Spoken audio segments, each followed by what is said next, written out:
Diga conmigo paz. Una vez más diga paz. Ahora, pero hágalo con el lenguaje. Ahora dígale a su hermano paz. Así hágale que el hombre paz, dígale paz. Pero despacito, ¿ok? Bueno, mire, hoy vamos a ver el tema, el legado de la paz divina. Diga conmigo, el legado. ¿Y qué es un legado? Bueno, un legado, hermanos, es una palabra muy linda, porque un legado es el concepto que abarca la idea de transmitir algo valioso a las generaciones venideras. Es algo que va más allá de lo material. Pueden ser valores, pueden ser principios, conocimientos, experiencias. Entonces, esto es lo que vamos a estar viendo hoy, el legado de la paz. Ahora, escuche esto. La paz mundial o paz en la tierra es el concepto de un estado ideal de felicidad, de libertad, de armonía entre todas las personas y naciones de la tierra. Honestamente, es un concepto muy bonito. Esta idea o esta filosofía de la no violencia mundial es una motivación para que las personas y las naciones cooperen de una manera o de otra.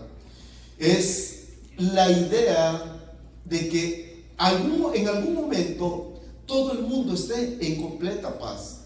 Y vean lo interesante: diferentes gobiernos, culturas, religiones, filosofías, organizaciones tienen diferentes conceptos o idea cómo podrán lograr la paz mundial, cuando en realidad lo único que se oye, lo único que se ve son guerras y más guerras, rumores de más guerras, tanto internacionales como internas, en muchas naciones.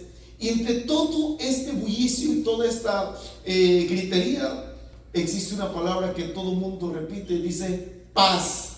Queremos paz. El mundo necesita paz. Todos quieren la paz. Y lo interesante, hermanos, dentro de esta palabra paz, mire, ¿sabe que existe un premio llamado el Premio Nobel de la Paz? O sea, paradójicamente existe el Premio Nobel de la Paz. Lo interesante de esto, escuchen, ¿cuándo se empezó a celebrar o a dar este premio, el Premio Nobel de la Paz? Oiga el dato.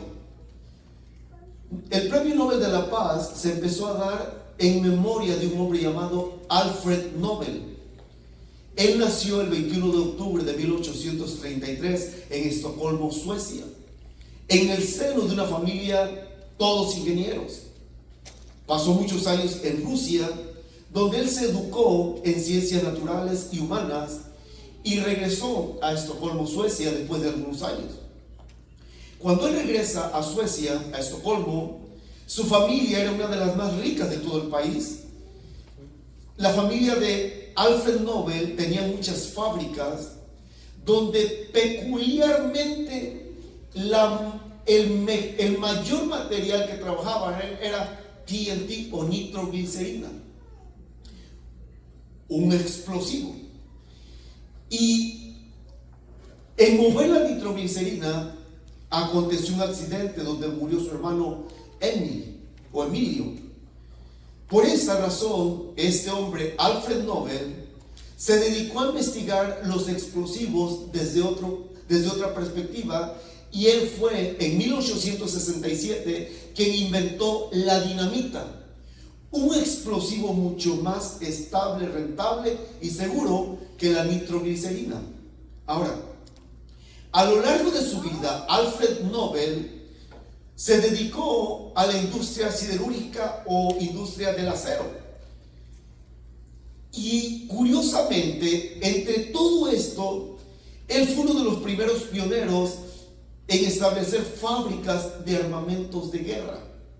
Alfred Nobel.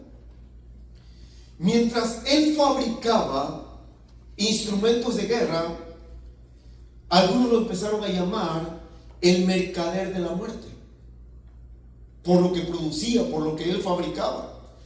Y le incomodó tanto su apodo, el mercader de la muerte, que decidió invertir el tiempo que le restaba de vida y toda su fortuna económica en compensar los daños que su invento había causado al mundo. Se cree que por esa razón Alfred Nobel tomó la decisión de modificar su testamento. Dice el libro histórico que dejó apenas el 5% de su riqueza, de toda su riqueza a su familia, y el resto lo invirtió en la creación de una serie de premios para aquellos que realizaran el mayor beneficio de la humanidad. Y de ahí nace el Premio Nobel de la Paz. Y hay otros 4, el Premio Nobel Física, Química, Naturaleza o Medicina y Literatura. Y lo tremendo y lo paradójico es que el Premio Nobel de la Paz nace de un constructor de armas de guerra. Y casi la mayoría de todos los que se han ganado el Premio Nobel de la Paz, ¿qué creen que han sido o de creen que han sido responsables? Han sido responsables de provocar guerras. Y eso es lo paradójico. O sea, hay personas que definitivamente han marcado diferencia. Mahatma Gandhi se ganó el Premio Nobel de la Paz. Fue uno de los hombres que expulsó de la India a los ingleses solamente con pura filosofía. Otra persona que se ganó el Premio Nobel de la Paz fue la Madre Teresa de Calcuta, Juan Pablo II. Pero uno de los que se ganó el Premio Nobel de la Paz fue el expresidente Barack Obama. Él se ganó el Premio Nobel de la Paz. Y lo tremendo es que, ¿por qué le dieron el Premio Nobel de la Paz? Porque a través de la guerra estableció una paz, hermanos, totalmente falsa. O sea, hay gobiernos que establecen la paz a través de la violencia, o que imponen la paz a través de la violencia. Y eso no es paz. Porque lo interesante es que en el tiempo de Jesucristo, hermanos, había una frase en latín que era la pax Romaini, que significa la paz romana. Y la paz romana, hermano, involucraba que el Imperio Romano establecía la paz en todo el territorio conquistado, pero en cada esquina había un soldado con una espada, con una lanza, con un arco, con un escudo. Establecieron la paz, hermano, sembrando miedo, sembrando temor, asesinando gente, crucificando gente. Y eso es lo paradójico de la paz que el mundo conoce o la paz que el mundo da. Ahora, vean lo interesante. Muy pocas veces nuestro Señor Jesucristo mencionó la palabra paz. De hecho, parece que solamente mencionó la palabra paz en 3 ocasiones. La primera la mencionó en Mateo capítulo 5, verso 9, donde habla en la bienaventuranza de los pacificadores. Él dijo: bienaventurados los pacificadores, porque de ellos es el reino de Dios. O sea, ahí se refiere a un pacificador, no a un pacifista. Hay mucha diferencia entre ser un pacificador y un pacifista, pero eso es otro tema. La otra parte donde el Señor Jesucristo menciona la paz es paradójica, porque es en Mateo capítulo 10, verso 34. Y ahí en esa escritura el Señor Jesucristo hace una declaración revolucionaria, porque claramente en Mateo 10, 34 dice: no piensen que he venido a traer paz, he venido a traer espada. Porque de aquí en adelante, por mi nombre, por causa de mi nombre y por causa de mis enseñanzas, la suegra estará en contra de la nuera, el padre en contra del hijo. O sea, hermano, esto es tremendo. ¿Por qué? Porque por causa del nombre de Cristo, por causa de las enseñanzas de Cristo, va a haber división aún entre los propios miembros de la familia. Entonces, esto es interesante. ¿Por qué? Porque enfocándonos en la escritura leída, en lo que acabamos de leer en Juan capítulo 14, ¿sabe que estas son las últimas palabras que Jesús dirige a su grupo de discípulos? Estaba a pocas horas de ir a morir a la cruz, y como alguien dijo, era de alguna manera el testamento personal a sus discípulos. Ahora escuchen, se dirige a sus discípulos de esta manera. Mire, si usted lee el capítulo 14 y lee el capítulo 13 y el capítulo 15 de Juan, usted se dará cuenta de un dato muy curioso. ¿Por qué? Mire, durante 3 años, casi 3 años y medio, los discípulos de Jesús habían caminado con él. Lo habían acompañado a muchos lugares. Mire, ellos habían visto cómo él alimentó multitudes, cómo sanó enfermos, cómo liberó endemoniados, cómo resucitó muertos. O sea, habían visto en Jesús, hermano, absolutamente todo. Habían en algunas ocasiones enfrentado tormentas. En algunas ocasiones vieron cómo el Señor multiplicó la comida para darle a miles de gentes. O sea, ellos habían tenido una experiencia muy tremenda. Pero ahora Jesús, en Juan capítulo 14, en el contexto dice: me tengo que ir, me voy. Me tengo que ir, pero no los voy a dejar solos. Ahora, escuche, lo interesante de esto, hermanos, es muy tremendo. ¿Por qué? Porque vean, cuando ellos reciben el anuncio de que Jesús dice: vuelvo al Padre al cual me envió, ellos, hermanos, de alguna manera se ponen tristes. Y si usted lee los versos adelante del 25, 27, 28 hasta 30, ¿sabe lo que les dice Jesús? Ustedes deberían alegrarse que regreso al Padre. Ustedes deberían estar contentos porque saben que voy de donde vine. Pero, ¿saben? Esto es lo interesante. Vea por favor lo que le voy a compartir. Cuando Jesús dice estas palabras, hermanos, Jesús ya conocía todo el plan de redención. Y de alguna manera, miren, él sabía que su cuerpo sería entregado a José de Arimatea para ser sepultado. Él sabía que sus ropas serían entregadas a los romanos. Él sabía, hermanos, que cada cosa en la persona de Jesús tenía que ser entregado a alguien.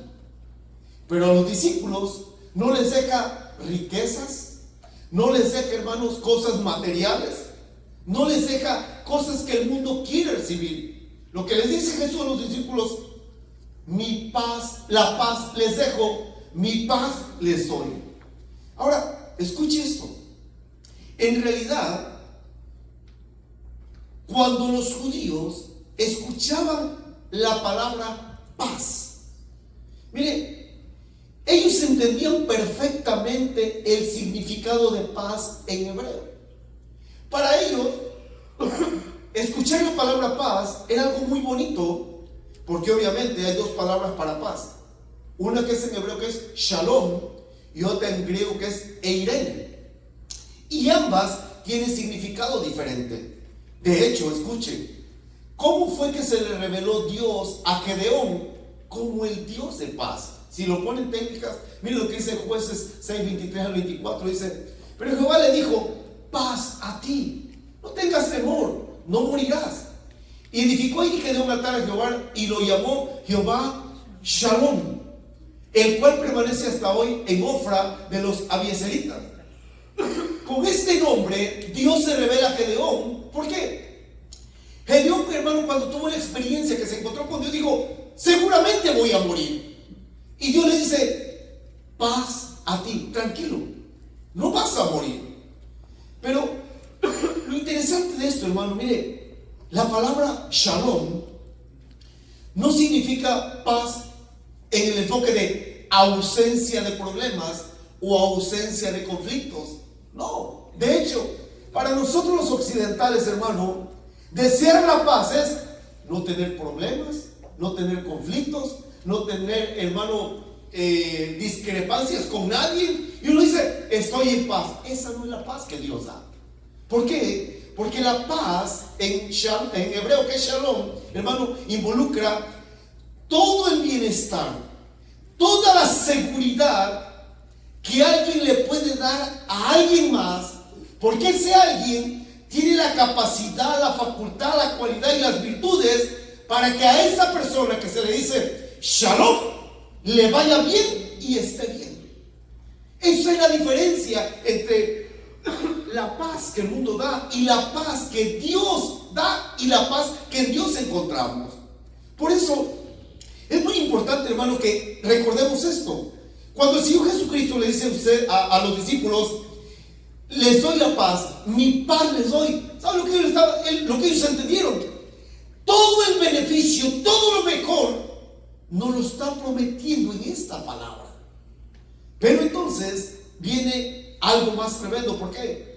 Porque, como les voy a repetir, hermano, mire, la gente tiene una paz falsa, no conocen la paz, no están en paz bajo ninguna circunstancia. Y eso es algo muy importante que tenemos que tener bien claramente. Jesús trajo paz o vino a ponernos en paz con el Padre. Por eso en Mateo 10:34 Cristo dijo: no piensen que he traído paz. No, yo no te traigo paz. Y esto es revolucionario, porque tú no dices, pues entonces ¿de qué se trata? Ese es el punto. El Señor claramente lo dijo una y cantidad de veces: todo aquel que quiera ser mi discípulo sufrirá persecución, calumnias, todo eso. Por eso en Mateo capítulo 5 versos 11 y 12 dice: bienaventurados son cuando por mi causa los persigan, los vituperen, les levanten falsos testimonios. O sea, esto es revolucionario. Todo el Señor Jesucristo, hermano, no vino a traernos paz, Él vino a ponernos en paz con Dios.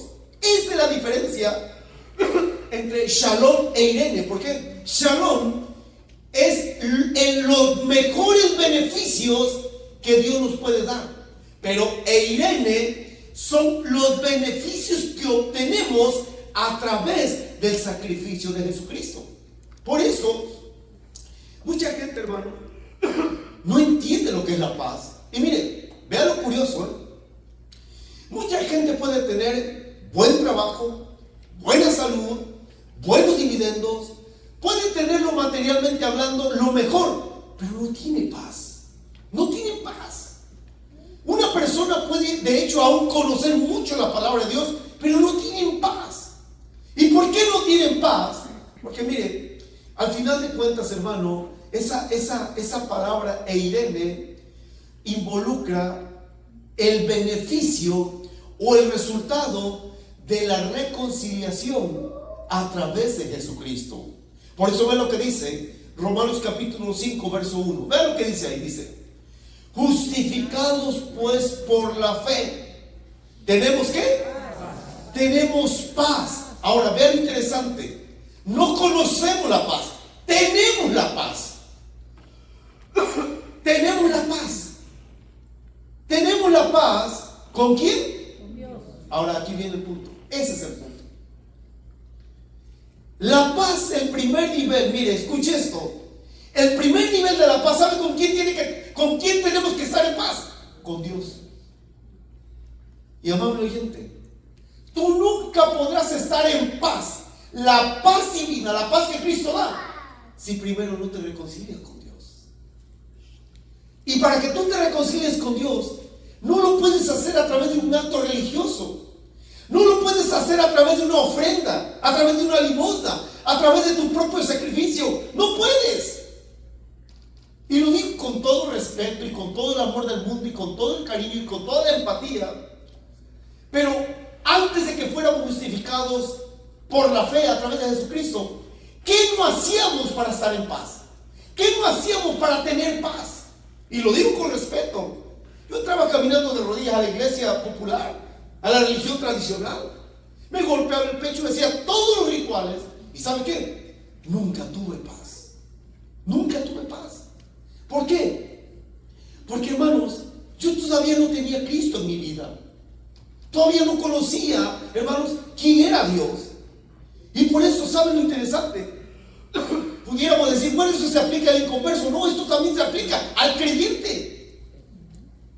¿Por qué? Porque, hermanos, cuando el Señor Jesucristo hace esta declaración en el Evangelio de Juan y en el Evangelio de Mateo, los líderes religiosos lo único que no tenían era paz. Estaban enemistados con Dios. Y el Señor Jesucristo hace una declaración muy fuerte para ellos. Y saben, esto no es tremendo. ¿Por qué? Porque, mi hermano, ahí dice justificados. Por favor, escuche bien lo que le voy a decir.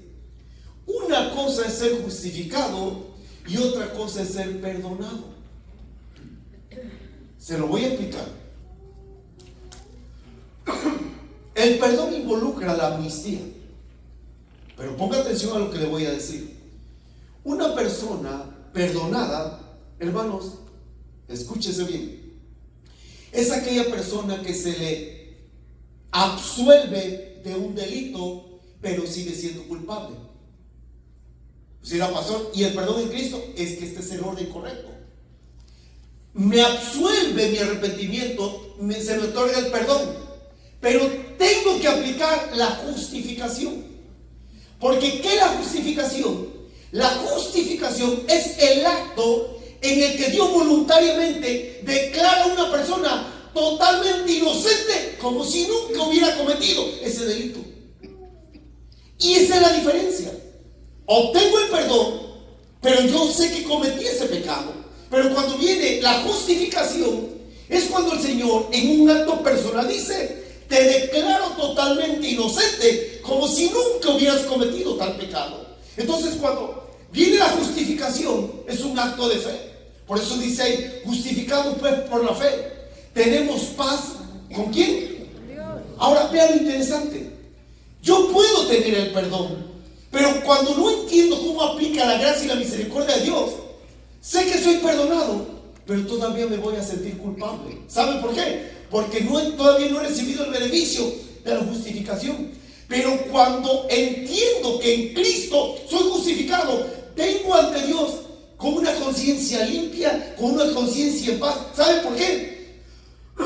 Porque entonces yo creo que Dios me declara inocente, como si nunca hubiera hecho absolutamente nada. ¿En quién? En Cristo Jesús. No en mi obra humana, no es en mi acto humano. Entonces, ¿acaso no cantaban los muchachos ahorita en la mañana? Donde nadie me puede acusar, nadie me puede señalar. Cuando yo sé que soy justificado, Dios sabe que vengo al trono de la gracia, he sido justificado, he sido declarado inocente, tengo paz. El diablo me va a acusar, el diablo me va a señalar, él va a saber que algunos por ahí, hermanos, medios así religiosones, me van a decir: deja de estar con tu hipocresía, hombre, vas allá al altar como si fueras el santo. No, yo no soy el santo, soy santificado en Cristo y soy declarado inocente. ¿Por qué? Porque Cristo pagó por mi pecado, porque Cristo me justifica ante el Padre, y por esa justificación soy declarado inocente en un acto voluntario del Padre. ¿Y sabe qué? No me importa lo que la gente diga, no me importa lo que el diablo diga, no me importa lo que el mundo diga. ¿Sabe por qué? Porque tengo paz, tengo la paz, tengo el beneficio de que Cristo pagó mi pecado. ¿Y sabe qué? He sido reconciliado con el Padre. Entonces, amable oyente, ese es el punto. Mucha gente ahora mismo se siente culpable de algo. Ahora aquí tenemos que tener cuidado con algo. Porque tiene que existir un temor reverente en nuestras vidas, en nuestras almas. Y si la gente, hermanos, en verdad no ha habido un verdadero arrepentimiento y no ha habido la aplicación correcta de la justicia imputada a nosotros, entonces una persona puede dos cosas: una, endureció el corazón por el engaño del pecado, o tiene la conciencia cauterizada, ya no siente nada. Pero sabe, cuando estamos, hermanos, en verdad sintonizados, como el Señor nos dice en Juan, sabe, el Espíritu nos redarguye y nos hace sentir mal, y sabe, produce en nosotros, dice Romanos, un dolor para arrepentimiento que nos lleva a reconciliarnos con nuestro Padre.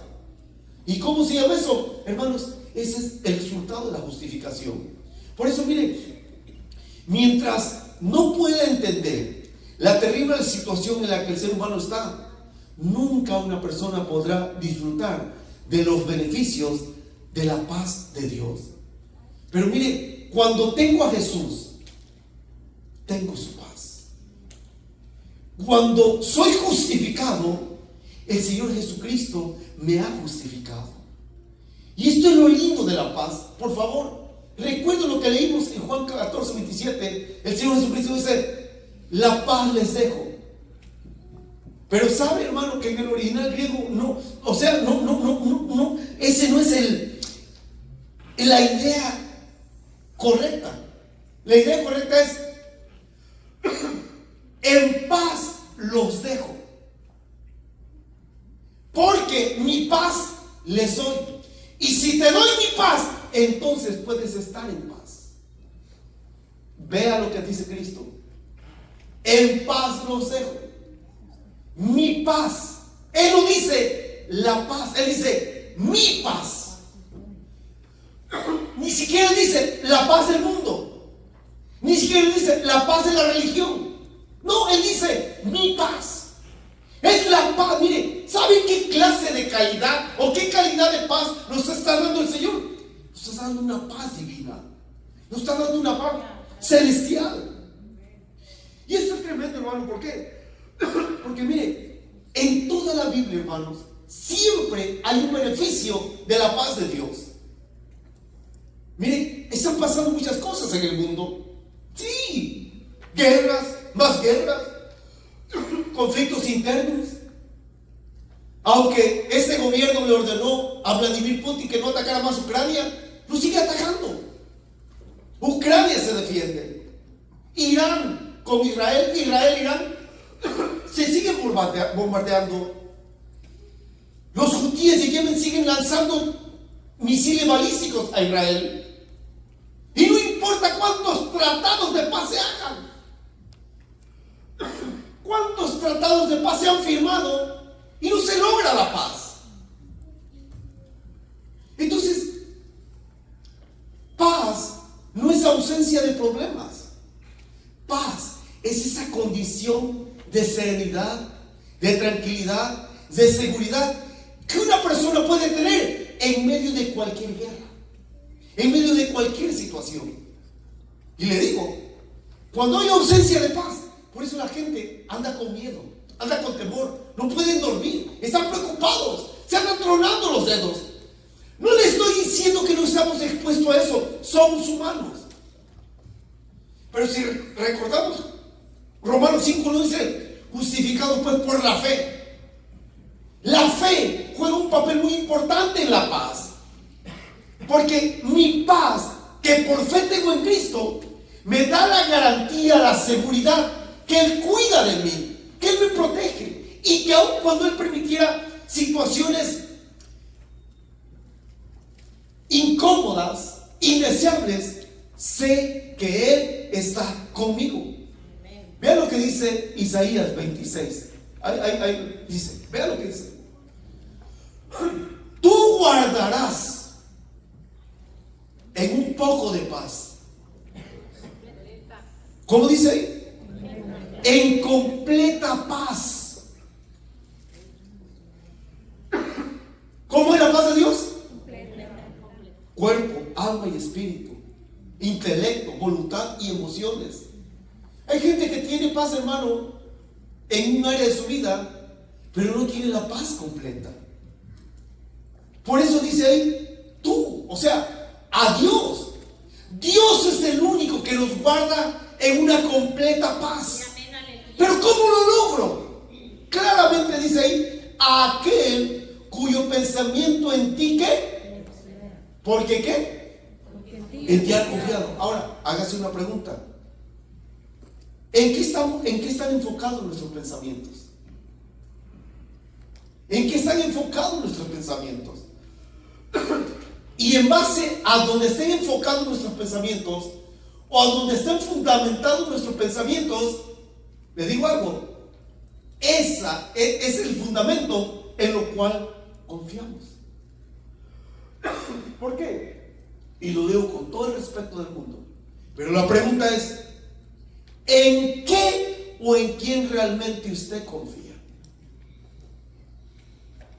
¿Está confiando en el valor del dólar? ¿Está confiando en la economía? ¿Está confiando en el valor del petróleo? ¿Está confiando en el trabajo? ¿Está confiando en el gobierno? ¿Está confiando en su propia capacidad? ¿En qué o en quién está confiando? Y mire, aquí viene el choque mental, de pensamiento filosófico, y le voy a decir por qué. Porque hay mucha gente que dice: no, yo estoy tranquilo, yo sí estoy tranquilo, no pasa nada. Pero hay gente que no puede dormir, que no puede disfrutar una comida, que no puede disfrutar un momento de relajamiento. ¿Y sabe por qué? Porque no tienen paz. Y solamente hablan de dientes para afuera.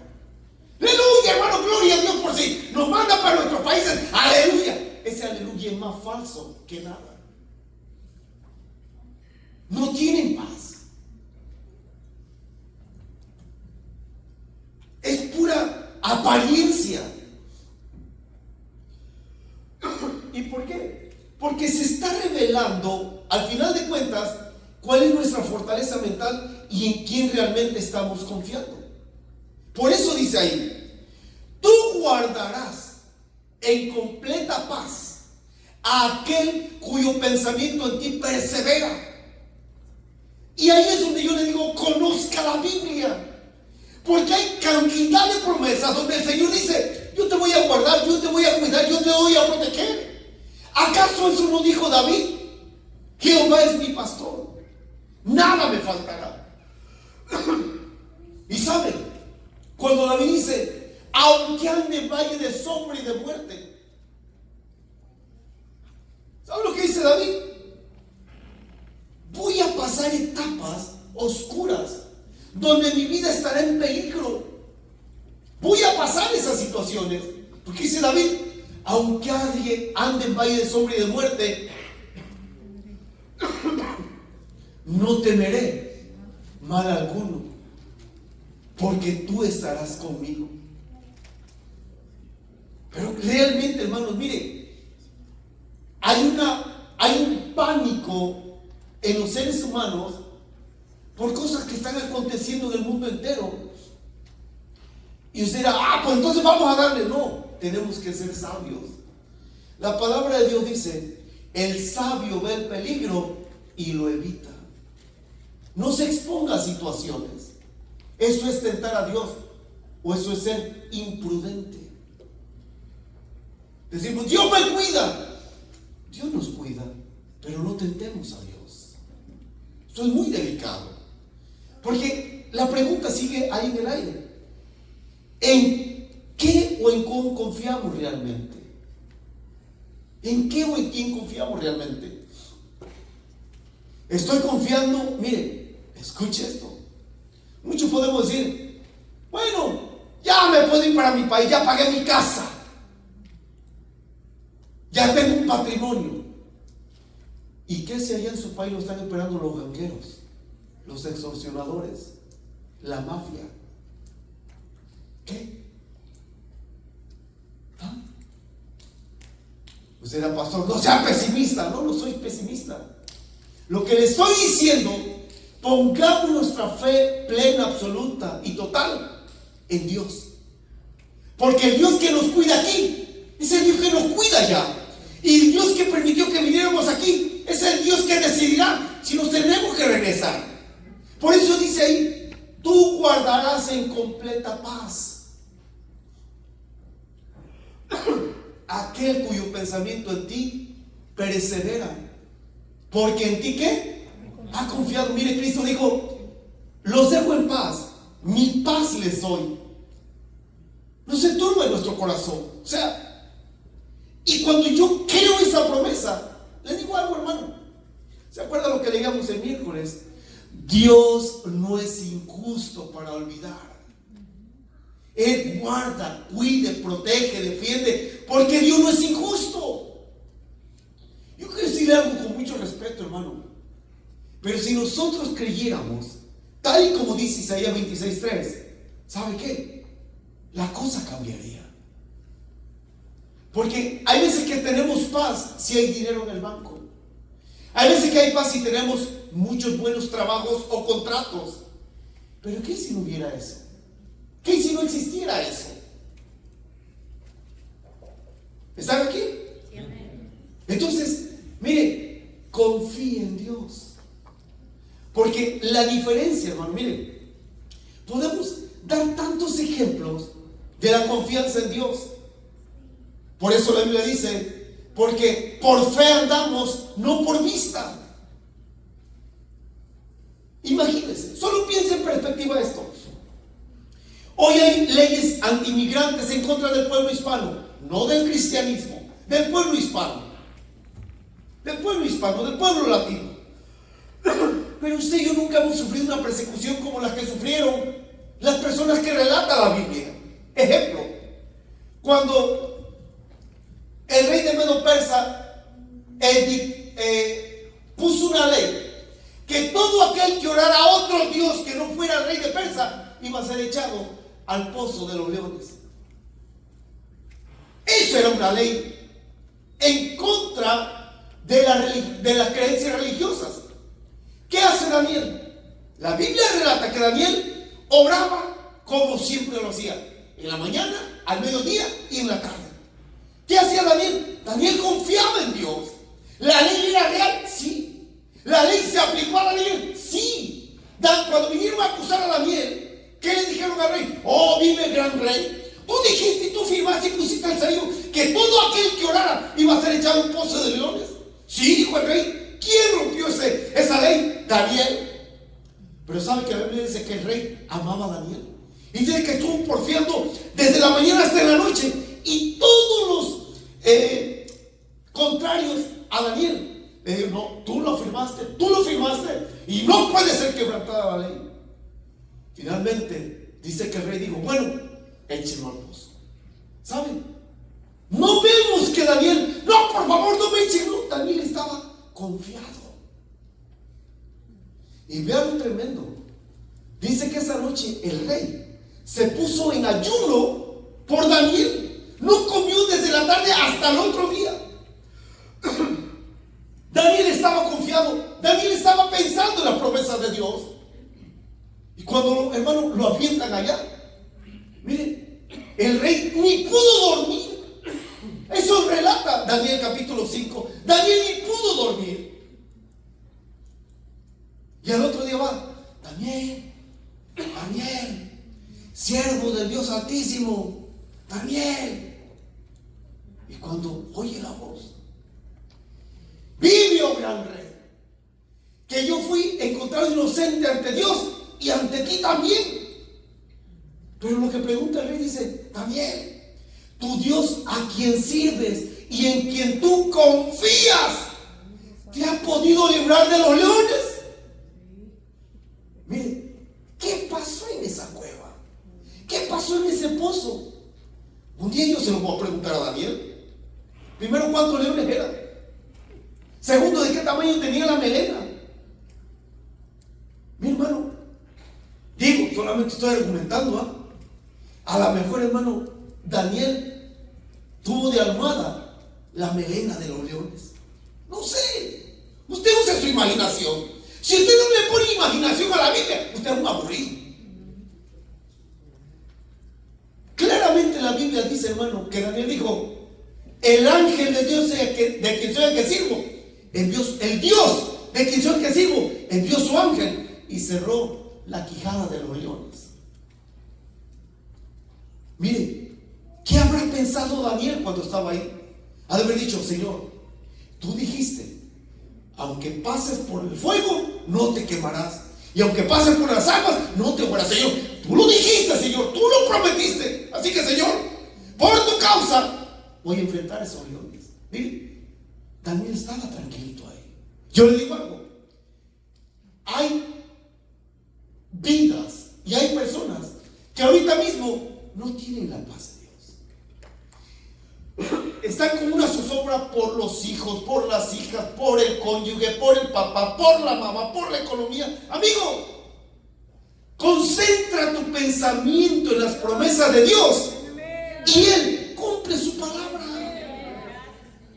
¿Qué estás teniendo problemas con alguien, con tu hijo, con tu hija? Señor, si eres mamá, debería decir: Señor, tú dices en tu palabra que bendito sería el fruto de mi vientre. Así que yo abrazo esa promesa y voy a dormir en paz. Señor, tú dijiste que si eres varón, que mi linaje, que mi descendencia sería bendecida. Así que yo creo en esa promesa y descanse. Porque saben, hermano, el problema que nosotros tenemos es que queremos hacer alianza de paz comprometiendo las promesas de Dios. Quiero decirle esto con mucha convicción: nunca haga alianzas para que haya paz en su casa comprometiendo la verdad.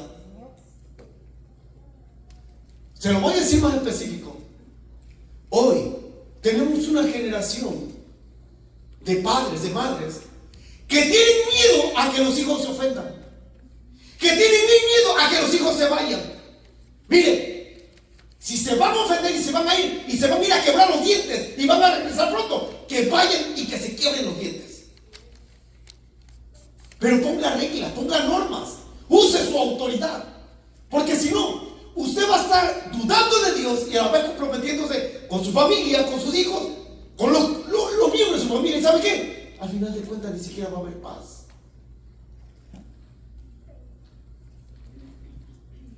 Ponga normas, ponga reglas, por lo que dice la palabra, no porque lo que dice la religión o nuestra propia filosofía. Pero ese es el problema que estamos enfrentando muchos. ¿Cuáles son las alianzas que se hacen por estar en paz? ¿Cuáles son las alianzas en las cuales se llega a un acuerdo solamente por tener una paz falsa, una paz no verdadera, por evitar los problemas? ¿Cuánta gente está evitando los problemas por tener una paz falsa? No, mejor no digo nada. ¿Qué tal si tenemos problemas? ¿Tú sabes cuántos problemas tuvo Cristo? ¿Y dónde fue a parar Cristo por decir la verdad? ¿Y sabes qué? No encuentro una sola escritura donde Cristo se haya estado tronando los dedos. Padre, apúrate por favor, Padre. No, mire, él estaba tranquilo. ¿Por qué? Porque él confiaba. Por eso, ¿sabe qué, hermano? Esta es la diferencia. Usted y yo podemos disfrutar de, como dice Isaías 26:3. Claro que lo podemos hacer. Porque mire, la paz que Dios ofrece es única y exclusivamente para sus hijos, para su pueblo. Vean lo que dice la otra escritura que vamos a poner ahí, Isaías 57. Vean lo que dice. Pero los impíos son como el mar en tempestad, que no puede estarse quieto y sus aguas arrojan cielo y lodo. No hay paz, dijo mi Dios, para los impíos. No hay paz. O sea, para los que no son hijos de Dios, no hay paz. Pueden hacer cantidad de trueque y cantidad de, hermano, de muchas cosas. ¿Sabe qué? Para ellos no habrá paz. Ahora, no habrá paz, pero ¿qué tipo de paz? La paz con Dios. Puede que tengan una paz falsa, puede que tengan una paz del mundo, puede que tengan, ¿sabe?, la misma paz del diablo. ¿Usted dirá, existe la paz diabólica? Sí, ahorita se lo voy a explicar en un instante. Claro que existe la paz diabólica, sí existe. Lo vamos a ver a la luz de la Biblia. Y por eso es que nosotros tenemos que identificar qué tipo de paz quiero disfrutar. ¿Qué tipo de paz? ¿A qué tipo de paz tengo derecho? Cristo dijo, en paz los dejo porque mi paz les doy. Ahora, escuche esto. El beneficio de la paz que Cristo nos da, el beneficio de la paz que el Señor nos ofrece y de la cual podamos disfrutar, ¿sabe que no fue una paz que se obtuvo, que se logró por la pacificación? ¿Sabe que Cristo logró esa paz en el acto más violento y más sangriento y más cruel de la historia de la humanidad? Porque cuando Cristo va a la cruz, enfrenta los tres enemigos del ser humano: al diablo, al pecado y la muerte. Y fue con su muerte violenta que Romanos 5 lo dice: justificados pues por la fe, tenemos paz para con Dios por medio de nuestro Señor Jesucristo. Por eso, amable oyente, mire, el ser humano nunca entenderá, el mundo nunca entenderá cómo es posible que aquellos seres raros llamados cristianos puedan sonreír o agradecer a Dios cuando hay tanta lucha, cuánta burla, cuánto desprecio, cuánta cosa, hermano. ¿Sabe qué? El mundo no se puede explicar eso. El mundo no puede entender eso. ¿Y sabe por qué? Porque el mundo no conoce la paz de Dios. ¿Cómo es posible que puedan ver a una mujer cristiana que está sepultando a su hijo y decir: gracias Dios, gracias por el tiempo que me lo prestaste, gracias Dios por el tiempo que me permitiste disfrutarlo? El mundo no entiende eso. ¿Y sabe por qué? no tienen la paz de Dios. Es más, la vida de esas personas no las gobierna la paz de Dios. Vean lo que dice Colosenses 3:15. Mire, estoy dando alimento. Mire lo que dice ahí. Y la paz de Dios gobierne en vuestros corazones. Vean, la paz de Dios gobierne en sus corazones. Por eso cuando una persona, hermano, tiene a Cristo, tiene la paz de Dios, está en paz con Dios y sabe, sus pensamientos están enfocados en las promesas de Dios, confía en Dios. ¿Y sabe cuál es el resultado? Que la paz de Dios gobierna el corazón de esas personas. Por eso dice ahí, la paz de Dios gobierna en nuestros corazones, a la que asimismo fuiste llamados en un solo cuerpo y ser ¿qué? Agradecidos.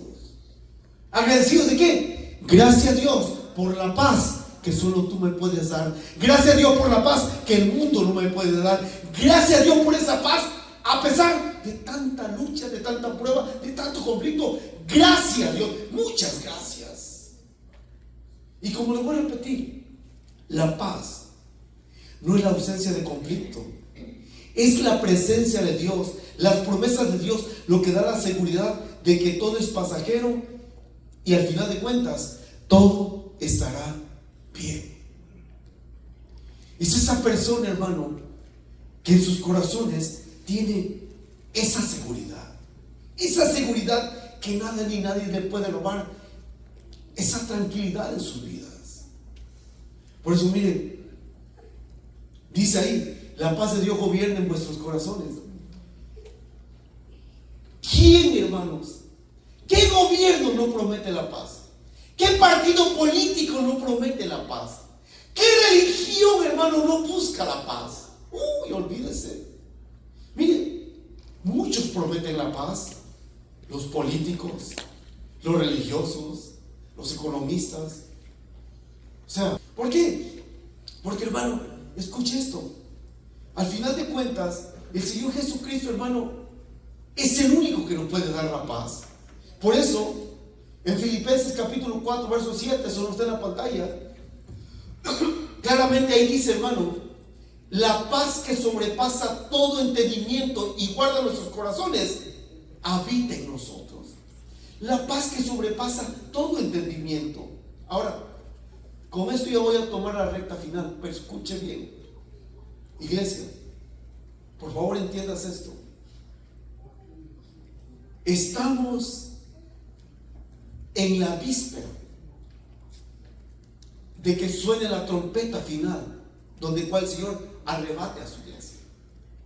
Pero ¿qué va a pasar minutos después, una hora después, instantes después de que el Señor Jesucristo arrebate a su iglesia? ¿Qué va a pasar? En la historia de la humanidad, en Daniel capítulo 5 en adelante, claramente está profetizado ahí que el pueblo de Dios firmará un pacto de paz de 7 años con el mismo anticristo. Eso es una profecía. Mire, ¿cuántos presidentes de esta nación, de Inglaterra, de Europa, han tratado de ponerle fin al conflicto del Medio Oriente entre Israel y todas las naciones vecinas? ¿Y quién lo ha logrado? Nadie lo ha logrado. Es más, con todo el respeto que le digo, ni Cristo lo logró. No es porque no tenía el poder, sino porque se tenía que cumplir la profecía. Pero escuche, en el libro de Daniel dice que el pueblo de Dios firmará un pacto de una semana, o sea, de 7 días, y cada día representa un año. Pero claramente dice Daniel que al medio pacto el anticristo romperá el pacto. ¿Y qué pasará? La Biblia nos dice en el Nuevo Testamento que el anticristo se sentará en el trono de Dios, en el templo de Dios, haciéndose pasar por Dios. Pero ¿cuál es el problema? Que durante 3 años y medio existirá una paz falsa. Mire, vean solamente el efecto de lo que va a pasar. Cuando el Señor Jesucristo arrebate su iglesia, que va a pasar pronto, amén, va a pasar y va a pasar, se levantará un líder mundial. El mundo hoy grita por paz. El mundo ya no quiere guerra. El mundo ya no quiere derramamiento de sangre. El mundo ya no quiere muertes. Ya no quiere más situaciones bélicas. Ya no quiere más armamento nuclear. Ya no quiere eso. Cuando el Señor arrebate su iglesia, acontecerá un caos mundial. La gente, mire, solo aquellos que conocieron de Cristo dirán: nos quedamos. Y muchos, hermanos, lamentarán y llorarán. Pero en ese instante claramente la Biblia dice que se levantará el anticristo. Y la Biblia dice que con engaños, con mentiras, seducirá al mundo entero y hará creer al mundo que toda esa gente la mandó a un lugar aparte, porque el mundo quiere paz. Ahora, entiéndase lo que le voy a decir. El mundo quiere paz donde haya una paz, donde exista la tolerancia, la aceptación y la armonía. Tolerancia, que todo el mundo haga lo que le dé la gana sin que nadie lo señale. Armonía, donde nadie critique a nadie más. Y comprensión. Mire, cada vez el escenario mundial está más listo para la aparición del anticristo. Y cuando ese anticristo haga acto de presencia, él establecerá tres cosas: un gobierno mundial, una religión mundial y una economía mundial. Tres cosas: un gobierno mundial, una religión mundial y una economía mundial. Y ahí es donde ni siquiera nos estamos dando cuenta del movimiento ecuménico, donde buscan la unidad y que dicen: no importa qué religión pertenezca, no importa de dónde venga, no importa, hay que estar unidos. Y esta es mi filosofía. Yo prefiero estar separado por la verdad y no unido por la mentira. La verdad es la verdad. Pero cada vez se prepara más el escenario para que aparezca este personaje. A tal grado que la Biblia relata en Apocalipsis que ese personaje sufrirá una herida de muerte. Y dice que el mundo entero se asombrará porque fue sanado de manera milagrosa. Bueno, le recuerdo algo: hay milagros divinos y hay milagros diabólicos. ¿Y qué dice la Biblia? Miren lo que dice Primera Tesalonicenses. Ahí dice: pero acerca de los tiempos y de las ocasiones, no tenéis necesidad, hermanos, de que yo os escriba, porque vosotros sabéis perfectamente que el día del Señor vendrá así como ladrón en la noche. Que cuando digan, vean, cuando digan paz y seguridad, entonces, vean, entonces vendrá sobre ellos destrucción repentina, como los dolores a la mujer encinta, y no escaparán. Amable oyente, iglesia, sí, el diablo logrará una paz falsa, una paz temporal. Sí lo logrará, engañando a muchísima gente. Pero ¿sabe a precio de qué? A precio de su propia alma. Por eso, ¿qué dijo Cristo? La paz les dejo, mi paz les doy. Yo no doy la paz como el mundo la da. Hay una paz que el mundo da. ¿Y sabe qué es lo tremendo? Así como la Biblia dice en Santiago capítulo 3, así como hay una sabiduría divina, también hay una sabiduría que es terrenal, animal y diabólica. Así como Dios da una paz divina, hay una paz que el mundo da, que es terrenal, animal y diabólica. ¿Cómo? aplasta a los demás, subyuga a los demás, despoja a los demás. Y sabe que Cristo nunca estableció la paz a través de la guerra. ¿Dónde está la paz que Cristo nos da? A través de su sacrificio perfecto. Desafortunadamente, hermano, miren, muchos cristianos no entienden este punto. Pero la verdadera paz solo la da el verdadero Cristo. Pero escuche esto: la verdadera paz solo la da el verdadero Cristo. ¿A quién? ¿A quién le da la verdadera paz el verdadero Cristo? ¿Sabe quién? A sus verdaderos discípulos. No a cualquier discípulo, a sus verdaderos discípulos. Hoy escuchamos cada vez más rumores de guerras, amenazas, muchas cosas. Pero si tenemos a Cristo en nuestras vidas, podemos disfrutar de la paz divina, la cual solamente la da nuestro Señor Jesucristo. Por eso le digo algo: si usted verdaderamente tiene a Cristo en su corazón, usted puede disfrutar la paz, puede experimentar la paz. Pero sabe que ese verso no termina. De Juan 14:27 dice: la paz os dejo, mi paz os doy. Y añade dos frases más, que es parte de la siguiente predicación. Él dice: no se turbe vuestro corazón. Pero ¿sabe con qué frase termina? Ni tenga miedo. ¿Sabe cuál es la próxima predicación? No tengas miedo. Ahorita disfruta la paz, pero la siguiente prédica terminamos con el final de ese verso: no tengas miedo. Pero hoy cerramos con esto: la paz que Cristo da es una paz que sobrepasa todo entendimiento. Es una paz que el mundo no puede dar.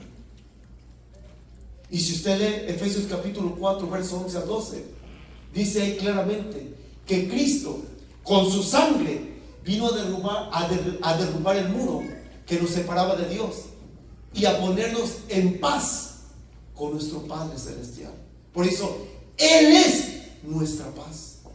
¿Sabe cuál es uno de los títulos mesiánicos de Cristo en Isaías? Dice: príncipe de paz. Hermanos, con esto yo termino. La verdadera paz el mundo no la puede dar. La verdadera paz no está en el dinero, no está en el gobierno, no está en la religión, no está en tu trabajo, no está ni siquiera en nuestra propia capacidad o facultad. Reflexionen esto. Hoy tenemos una paz porque hay dinero, porque hay trabajo, porque hay contratos, porque hay cosas materiales. Y si Dios en su soberanía permitiera que se perdiera todo eso, ¿vamos a tener esa paz? Yo le digo, sí la podemos tener.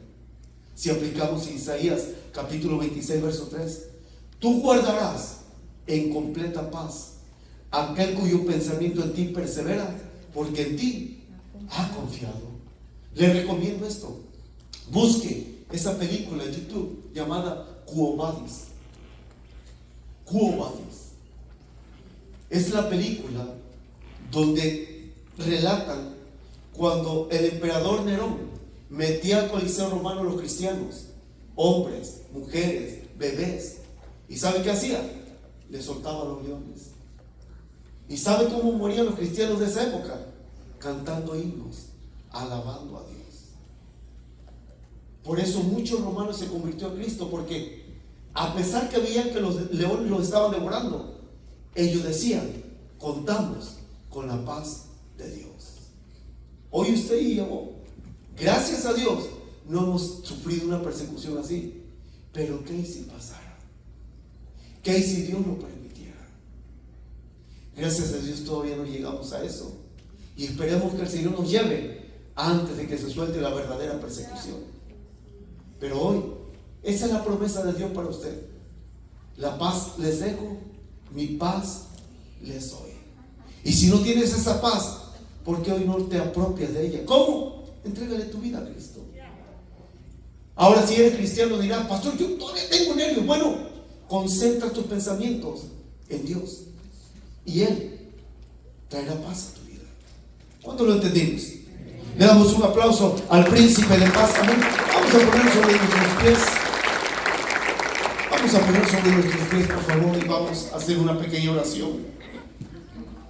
Y yo no sé quién tú seas, y realmente no sé ni en qué condición vengas, pero lo que sí te prometo y te aseguro es que la paz de Dios está a tu disposición. Puede que haya enfermedad, ¿sabes? Puedes disfrutar la paz de Dios. Puede que haya problemas, sí, pero puedes tener la paz de Dios.